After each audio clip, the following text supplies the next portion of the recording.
시청자 여러분 안녕하십니까? K랜 뉴스입니다. 강동구가 도시와 농촌이 상생할 수 있는 공공급식센터를 운영합니다. 서울시 자치구와 산지 지자체를 1대1로 연결해 공공급식시설의 친환경 농산물을 공급하는 이 사업을 통해 도시 주민들에게 안전한 먹거리를 제공받고 농촌은 안정적인 판로를 얻게 됩니다.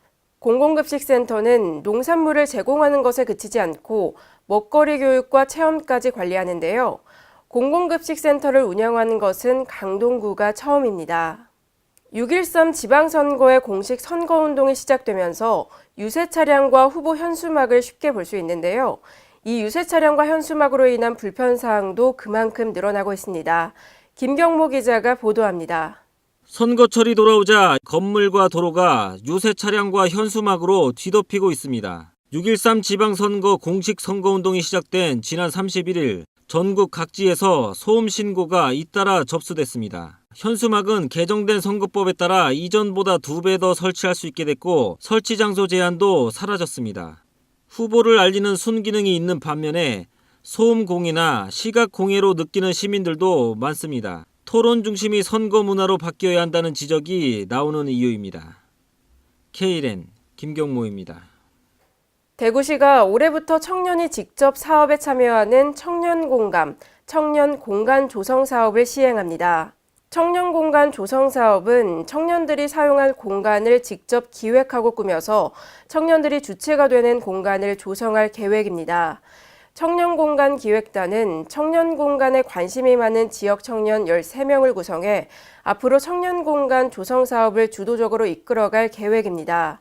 대구시 김효환 청년정책과장은 이번 청년공간 조성 사업이 청년들의 사회 참여와 청년정책 참여를 촉진하는 계기가 될 것이라고 기대했습니다. 산업통상자원부가 내포신도시 SRF 집단 에너지 시설에 대해 환경부로부터 통합 허가를 받고 주민 합의 후 사업을 진행하라는 결정을 내렸습니다. 지난 1일 충청남도에 따르면 산업부는 내포 SRF 집단 에너지 시설 건설 사업자인 내포 그린에너지와 충청남도에 집단 에너지 공급 시설 공사 계획을 조건부로 승인한다고 통보했습니다.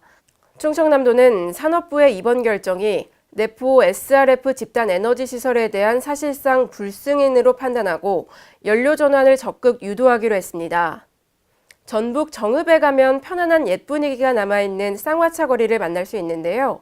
이 도심 속 명소인 쌍화차 거리가 박물관 안으로 들어가 사람들을 만나고 있습니다. 홍재희 기자가 전해드립니다. 전북 정읍 구경으로 자리 잡은 도심 속 명소 쌍화차 거리가 박물관 전시작품으로 선배입니다. 정읍시립박물관은 제11회 기획특별정의 쌍화로 통하다를 정읍시립박물관 기획전시실에서 내달 29일까지 개최해 쌍화차 거리의 독특한 역사와 문화를 조명합니다. 허준의 동의보관 잡학편에 보면 쌍화탕은 사물탕과 한기건축탕의 합방으로 하는 처방입니다. 저희 시립박물관에서는 쌍화로 통하다라는 기획 전시를 준비하고 있습니다. 이 기획 전시를 의도하게 된 계기는요, 정읍에는 쌍화차 거리라고 조성이 되어 있습니다. 그 쌍화차 거리에는 그 쌍화차집만의 이야기와 역사성 그리고 문화성을 저희가 다루고 싶어서 이 전시를 기획하게 되었습니다. 기획특별전이 쌍화로 통하다는 쌍화차 거리의 현재, 쌍화탕의 역사와 깊은 맛, 쌍화탕을 만드는 사람들과 찾는 사람들의 생생한 이야기를 담고 쌍화차, 옹동지왕 등 전통 음식 문화의 가치도 재조명합니다. 이번 전시는 제1부 쌍화차 거리의 탄생, 제2부 깊은 맛 쌍화탕, 제3부 쌍화로 통하다로 기획돼 정읍의 독특한 맛인 쌍화차가 문화 역사 예술 세계로의 소통을 전합니다. 1부는 쌍화차 거리의 탄생입니다. 쌍화차 거리가 30여 년 전부터 어떻게 탄생하고 지금 어떻게 이루어지고 있는지를 보여주고 있습니다. 2부에서는 깊은 맛 쌍화탕, 쌍화탕의 어원을 보여주고 있는데요. 동의보감에 보시면 쌍화탕에 대한 9가지 재료와 그리고 효능이 나와 있습니다. 3부는 쌍화로 통하다인데요. 정읍 전역에 있는 쌍화 찻집의 스토리를 보여주고 있습니다. 전시 공간에는 전통찻집 분위기와 옛날식 다방 분위기를 자아내는 공간도 마련돼 있고 영상물 6편을 상영하는 등 다양한 볼거리도 제공합니다. 더불어 고대차 도구로 알려진 초도와 청개호 만들기, 쌍화차 시음 등 다양한 연계 프로그램도 진행합니다. K랜 홍재입니다. 광주시가 대기업 투자와 광주형 일자리라는 두 마리 토끼를 잡기 위해 대규모 투자 실현에 행정력을 쏟아붓고 있습니다. 광주시가 빅그린 산업단지에 추진해온 완성차 공장 유치 프로젝트가 가시화되고 있습니다. 특히 연봉을 기존 업체의 절반 수준으로 대폭 낮추고 일자리를 늘리는 이른바 광주형 일자리를 적용한 첫 사례가 될 전망입니다. 국내 최대 완성차 업체인 현대자동차가 신설법인의 사업 참여 검토 의향을 밝힌 만큼 완성차 생산법인 설립이 급물살을 탈 것으로 보입니다.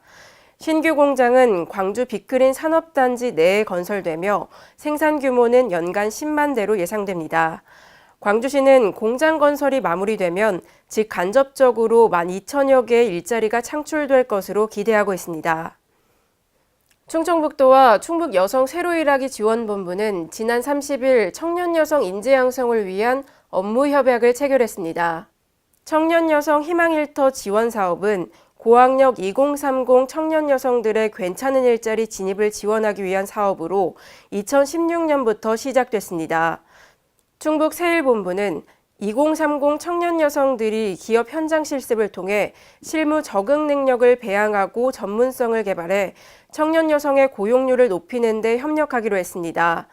또 참여기업은 청년 여성을 채용하고 기업의 핵심 인재로 양성하며 여성의 장기 근속이 가능한 기업 환경을 조성하기 위해 노력하기로 했습니다. 오늘의 브리핑입니다. 행정안전부는 다가오는 제7회 전국 동시지방선거의 투표와 개표가 차질 없이 진행될 수 있도록 유관기관 회의를 개최했습니다. 이날 회의에는 행안부를 비롯해 경찰청, 소방청, KT 관계자 등이 참석했는데요. 신보균 행안부 차관은 유관기관 간 긴밀한 협조 체제를 유지해서 국민들이 안심하고 투표에 참여할 수 있도록 최선을 다해줄 것을 당부했습니다. 경북 상주시가 고속도로를 이용하는 차량 운전자들의 주차 편의를 위해서 쉬는 땅을 활용해 공영주차장을 조성하기로 했습니다. 상주시가 상주 영천 간 고속도로 동상주 나들목 진입도로 주변 쉬는 땅을 활용하기 위해 한국도로공사의 협조를 요청해 이루어지게 됐습니다.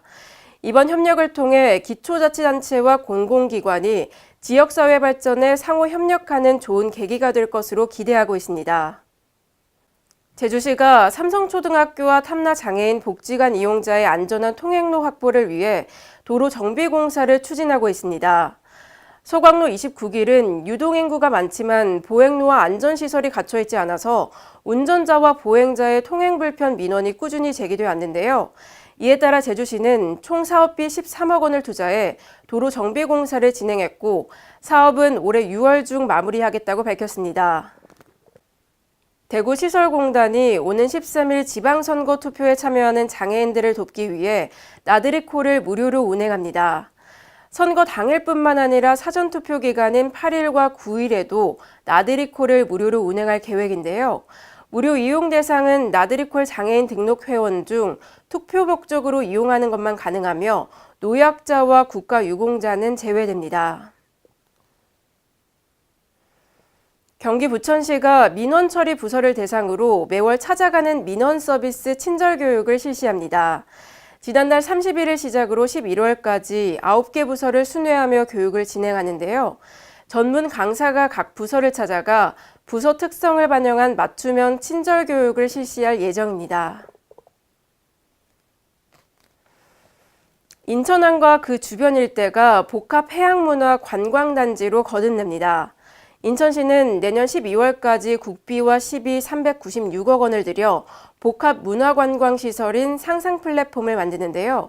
이 사업은 인천시의 대표적인 원도심 부흥 프로젝트인 인천 계양 창조도시 재생사업의 일환으로 추진됩니다.